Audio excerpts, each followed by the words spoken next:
झारखंड में सरहुल का त्योहार जोशो खरोश के साथ मनाया जा रहा है। कबायली बिरादरी के इस त्योहार में दारुल-हुकूमत रांची में भाईचारे का दिलकश माहौल देखने को मिला।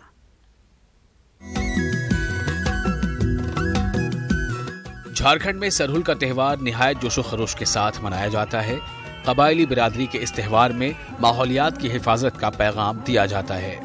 इस मौके पर कबायली बिरादरी के लोगों के जरिए दरख्तों की पूजा की जाती है और चरिंद व परिंद की खुशगवार जिंदगी की दुआएं की जाती हैं। खुसूसी तौर पर रिवायती रक्स का एहतमाम किया जाता है।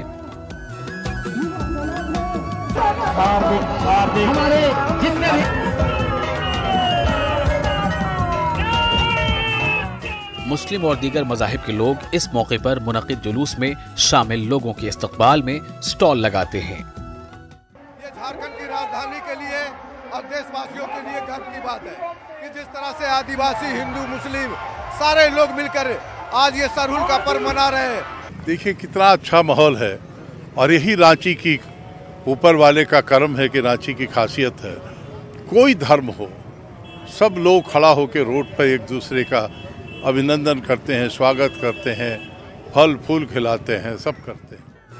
वाज़ेह रहे कि रियासत झारखंड में तकरीबन 27% कबायली आबादी है। कबायली बिरादरी के लोग दरख्तों से बेहद मोहब्बत करते हैं और जंगलात की हिफाजत में मुमकिना ताउन करते हैं। त्योहार के मौके पर दीगर मज़ाहिब के लोगों के ताउन से कबायली बिरादरी के लोग बेहद खुश हैं। सरहुल का जो दिन है, आप देखिए आज किसी भी धर्म की बात करें, हिंदू, मुस्लिम, सिख, ईसाई की बात करें, तो आज ये जो मेन रोड को आप देख रहे होंगे तो सभी धर्मों का सहयोग है सरहुल में। और धर्म के साथ साथ ऊपर वाले भगवान का भी कृपा देखिए कि आज कितना बढ़िया मौसम किया है। रांची में हर त्योहार में भाईचारे की झलक देखने को मिलती है। सरहुल के त्योहार के मौके पर सब ने मिलकर इत्तेहाद और यकजहती का पैगाम दिया। न्यूज़ 18 उर्दू के लिए रांची से नौशाद आलम की रिपोर्ट।